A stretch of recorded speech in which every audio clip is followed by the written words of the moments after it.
ایک دفعہ کا ذکر ہے کہ وسطی ایشیا تائیوان میں ایک دولت مند ادھیڑ عمر جوڑے نے اپنے 3 بالغ بچوں کو قتل کر کے خود کو زندہ جلا ڈالا۔ پولیس کو جائے واردات سے اس خاندان کے 50 سالہ سربراہ ہینگ جوئن کا لکھا ہوا ایک خط ملا، جس میں یہ اعتراف کیا گیا کہ وہ اپنے بچوں کو مار کر خود اپنی مرضی سے اس بدسور دنیا کو چھوڑے جا رہے ہیں۔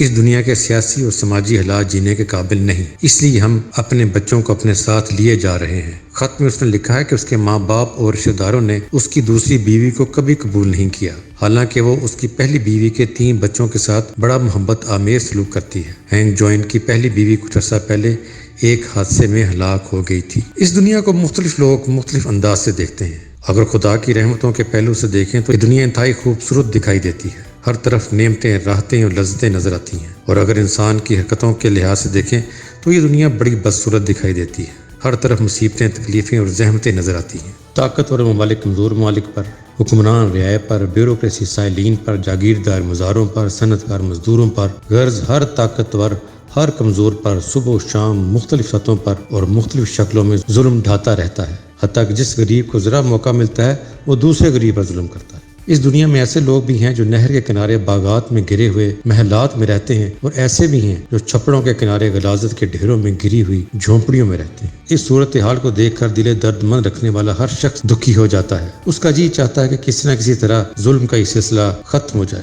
مگر وہ یہ دیکھتا ہے کہ اگر کوئی ظالم پکڑا بھی جائے تو اس دنیا کا نظام عدل اس پر صحیح گرفت نہیں کرتا۔ عدل ہوتا بھی ہے تو کامل عدل نہیں ہوتا، اور پھر ہر اچھے آدمی کو اس کی اچھائیوں کی جزا نہیں ملتی۔ اچھے لوگ سخت زندگی کاٹتے ہیں اور برے پر آسائش زندگی گزارتے ہیں، بلکہ اکثر اوقات اچھے لوگوں کو بے جا ستایا جاتا ہے۔ چنانچہ دل درد مند رکھنے والا کوئی شخص بد دل ہو کر ایسی دنیا کو چھوڑنے کا فیصلہ کر لیتا ہے۔ معلوم ہوتا ہے وسطی تائیوان کے اس دولت مند جوڑے کا بھی یہی مسئلہ تھا، مگر ایک باشعور مسلمان دنیا کی اس بدصورتی کے باوجود کبھی اتنا بد دل نہیں ہوگا کہ خودکشی کا ارتکاب کر بیٹھے، اس لیے کہ وہ اس حقیقت سے پوری طرح آگاہ ہے کہ یہ بدصورت دنیا ایک دن ختم ہو جانی ہے، اور پھر ایک ایسی دنیا وجود میں آنی ہے جہاں کوئی بدصورتی نہیں ہوگی۔ اس دنیا کے ہر ظالم کو پوری سزا ملے گی، ہر مظلوم کی پوری تلافی ہوگی، اور ہر اچھے آدمی کو اس کے اچھے کام کی پوری جزا ملے گی۔ یہ دوسری دنیا کون سی ہے؟ یہ دوسری دنیا آخرت ہے۔ آخرت پر مسلمان کا ایمان اسے مایوسی اور بددلی کی اس شدت سے بچاتا ہے جو خودکشی کی طرف مائل کرتی ہے۔ اگر وسطی تائیوان کے جوڑے کا بھی آخرت پر حقیقی ایمان ہوتا تو وہ بدصورت دنیا کو چھوڑنے کے بجائے اسے خوبصورت بنانے کی کوشش کرتا، وہ خود بھی زندہ رہتا اور اس دنیا کی زندگی کو بھی زندگی دینے کی صحیح کرتا۔